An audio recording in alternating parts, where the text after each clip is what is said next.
লালমনিরহাট জেলা প্রশাসনের নির্বাহী ম্যাজিস্ট্রেট তাপসী তাবাসসুম উর্মি এখন talk of the country.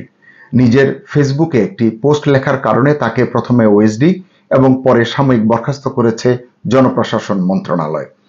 5 October post দিয়েছেন উর্মি, 6 অক্টোবর ওএসডি হয়েছেন, 7 অক্টোবর সাময়িক বরখাস্ত করা হয়েছে।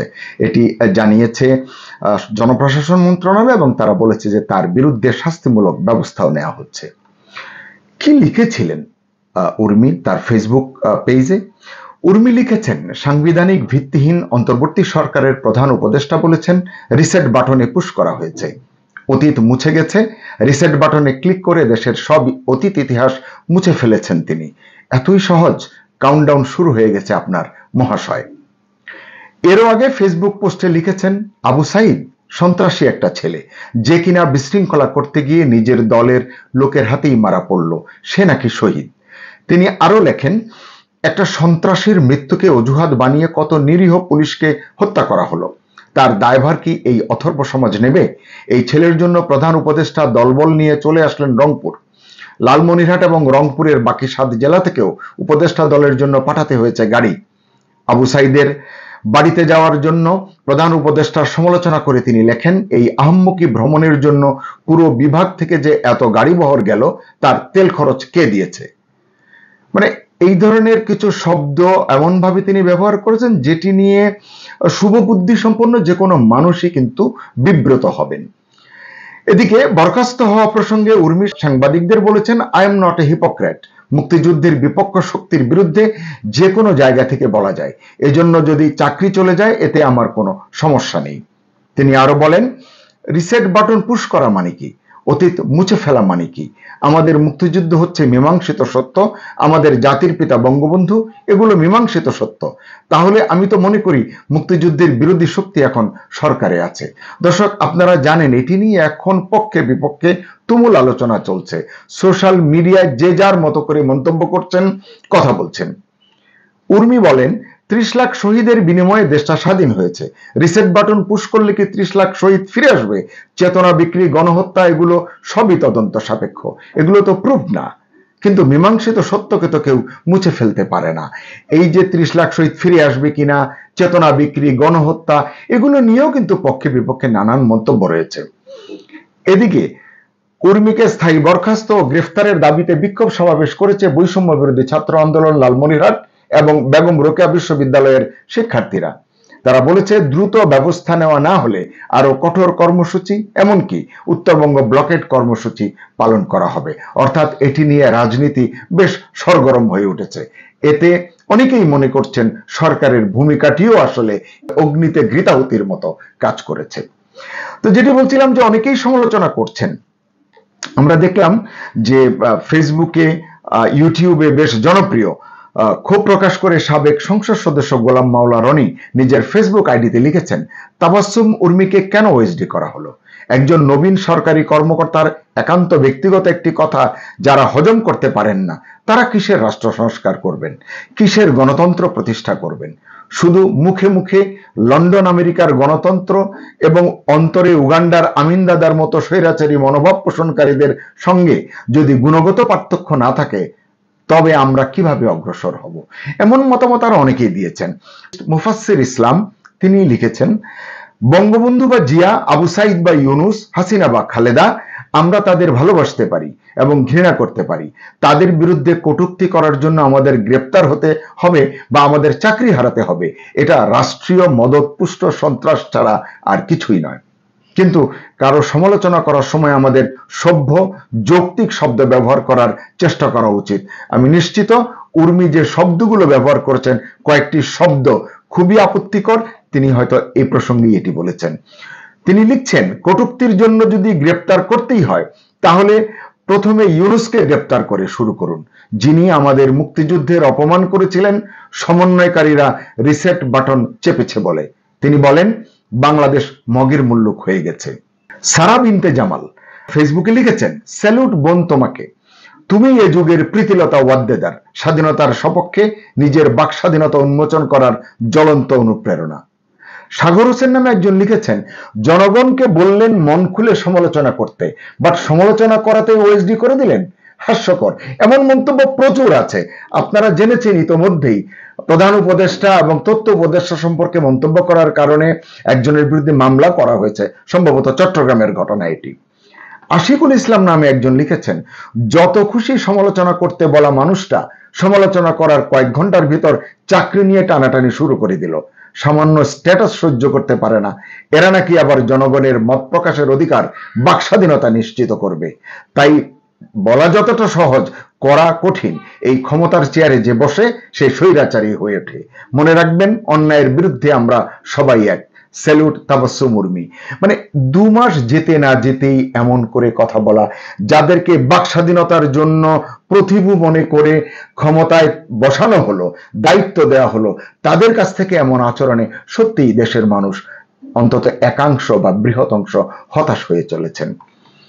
মোহাম্মদ তৌহিদুর রহমান মুবিন লিখেছেন, আইন কি বলে? তিনি প্রশ্ন করেছেন, ম্যাজিস্ট্রেট উর্মিকে কি শাস্তি দিতে পারে অবৈধ সরকার? মানে 2 মাস না যেতেই ইউনূসের সরকারকে অবৈধ সরকার বলা হচ্ছে, এটিই বা কতটুকু সমীচীন? কিংবা তারাই বা এটি কেন শুনছেন, শোনার মতো কাজ কেন করছেন? এই প্রশ্ন কিন্তু তোলাই যেতে পারে। তৌহিদুর রহমান মুবিন এর সঙ্গে জুড়ে দিয়েছেন আইন উপদেষ্টা ডক্টর আসিফ নজরুলের একটি ফেসবুক পোস্টের স্ক্রিনশট। 5 অক্টোবর 2022-এ ডক্টর আসিফ নজরুল লিখেছেন, যে শাসক যত বেশি পাপী, সে সমালোচকদের বিরুদ্ধে তত বেশি অসহিষ্ণু হয়। ডক্টর আসিফ নজরুলের 16 মার্চ 2022-এর একটি পোস্টের ছবি শেয়ার করেছেন তাবাসসুম উর্মি নিজে। এতে আসিফ নজরুল লিখেছিলেন, যে নেতার সমালোচনা করা যায় না তিনি নেতা নন, তিনি জালিম। এটি যদি সত্যিই আসিফ নজরুল লিখে থাকেন, নিশ্চয়ই বিশ্বাস করি এখনো তার অবস্থান একই রয়েছে। এবং যদি মনে হয় সমালোচনা করার কারণে ইউনূস সরকার বা ডক্টর মোহাম্মদ ইউনূস বা তার যে মেশিনারিজ রয়েছে, সরকারি মেশিনারিজ, জনগণের উপরে বা কোনো একজনের উপরে যখন হামলে পড়ে, তাহলে এই জালিম তকমাটা হয়তো জনগণ দিতে দেরি করবে না। এই জন্যই কি উর্মি লিখেছেন? তাহলে ইউনূস এবং ইউনূসের সরকার জালিম সরকার। মানে 2 মাসের মধ্যেই ইউনূস সরকারকে, বিশ্বব্যাপী বরেণ্য একজন মানুষকে, বিশ্বব্যাপী খ্যাতিমান একজন মানুষকে, যার ইমেজ মানে প্রশ্নাতীত, তাকে নিয়ে এমন শব্দ বলতে আমারও খারাপ লাগছে, কিন্তু সময়ের বাস্তবতা বলে একটি কথা রয়েছে। এভাবেই চলছে পক্ষ বিপক্ষ আলোচনা সমালোচনা। উর্মিকে স্যালিউট জানিয়েছেন বীর মুক্তিযোদ্ধা এবং প্রবীণ আইনজীবী জেডাই খান পান্না। তিনি উর্মিকে যে কোনো ধরনের আইনি সহায়তা দেওয়ার প্রতিশ্রুতিও দিয়েছেন, বলেছেন আমার বন্ধুদের সহ যা প্রয়োজন আমরা করব, এবং তিনি হাত তুলে স্যালিউট জানিয়েছেন। এটি এখন সামাজিক যোগাযোগ মাধ্যমে পাওয়া যাচ্ছে। রিসেট বাটনে পুশ প্রসঙ্গেও কথা বলেছেন এই প্রবীণ আইনজীবী। তিনি বলেন, ইউনূস রিসেট বাটনে চাপ দিলে আমরাও ফ্ল্যাশ আউট বাটনে চাপ দিতে পারি। খুবই ভয়াবহ কথা। বারবার আমি বলছি, 2 মাস না পেরোতেই কেন এমন পরিস্থিতির মুখোমুখি আমাদের হতে হবে? এসব ঘটনার পাশাপাশি দুঃখজনক আরেকটি পোস্ট শেয়ার করেছেন তাপসী তাবাসসুম উর্মি। তিনি বলেছেন, ওরা এখন আমার পরিবারের উপর অ্যাটাক করার চেষ্টা করছে। এটি ভয়াবহ অভিযোগ। যদি সত্যি হয়, সরকারের উচিত হবে এই জায়গাটিতে হস্তক্ষেপ করা, আইন উপদেষ্টার উচিত হবে, স্বরাষ্ট্র উপদেষ্টার উচিত হবে এই জায়গাটিতে হস্তক্ষেপ করা। কারণ এই ধরনের অভিযোগ বা এর যদি বাস্তবতা, সত্যতা খুঁজে পাওয়া যায়, তাদের যে ভাবমূর্তি, তাদের যে মিশন, তাদের যে লক্ষ্য, তারা যে স্বপ্ন জাতিকে দিয়েছে, সেটি প্রশ্নের মুখে পড়বে। এ বিষয়ে দ্বিধার কোনো বিষয় নেই। ফেসবুকে প্রধান উপদেষ্টাকে নিয়ে সমালোচনা করায় ঝালকাঠি সদর উপজেলা পরিষদের 60 মুদ্রাক্ষরিক কাম কম্পিউটার অপারেটর SM মনিরুজ্জামানকেও বরখাস্ত করা হয়েছে। একজন এই পোস্টে লিখে বলেছেন, এভাবে আর কত? তাহলে ফ্যাসিস্ট হাসিনা সরকারের সঙ্গে এই সরকারের কি পার্থক্য? বঙ্গবন্ধুকে নিয়ে, শেখ হাসিনাকে নিয়ে ন্যূনতম কটূক্তি করলে আমরা তার বিরুদ্ধে মামলা করতে দেখেছি, গ্রেফতার করতে দেখেছি, কারাগারে পাঠাতে দেখেছি। তাহলে পরিবর্তনের স্বপ্ন নিয়ে আবারও কি সেই ফ্যাসিজমের মধ্যেই আমরা ঢুকে পড়লাম? এই প্রশ্নের জবাব কিন্তু বর্তমান সরকারকে দিতে হবে। এই জন্যই প্রশ্ন উঠছে, আসলে কোথায় চলেছি আমরা? এজন্যই কি শত শত ছাত্র জনতা আত্মাহুতি দিয়েছেন? তাহলে তাদের রক্তের দাগ তো এখনো শুকায়নি। প্রশ্ন হচ্ছে, একটু যদি প্রথম ঘটনাটি টেনে আনি, নির্বাহী ম্যাজিস্ট্রেট হিসেবে এরকম একটি দায়িত্বশীল পদে চাকরি করে তাবাসসুম উর্মি কি এমন পোস্ট দিতে পারেন? তিনি কি প্রধান উপদেষ্টাকে লক্ষ্য করে সুনির্দিষ্ট করে মন্তব্য করতে পারেন? আহাম্মকি ভ্রমণ এই শব্দটি বলতে পারেন? নিশ্চয়ই পারেন না। সভ্যতা শোভনতার বিচারে প্রশ্নে এটি আসলে নিন্দনীয়, অবশ্যই নিন্দনীয়। একই সঙ্গে এই প্রশ্নের উত্তর জানা দরকার, সরকার যে হঠাৎ এত কঠোর হয়ে উঠল, যেটি বললাম যে ফ্যাসিস্ট সরকারের সময় যেরকম পদক্ষেপ নেওয়া হয়েছে এত দ্রুত তারপরেও বোধহয় হয়নি।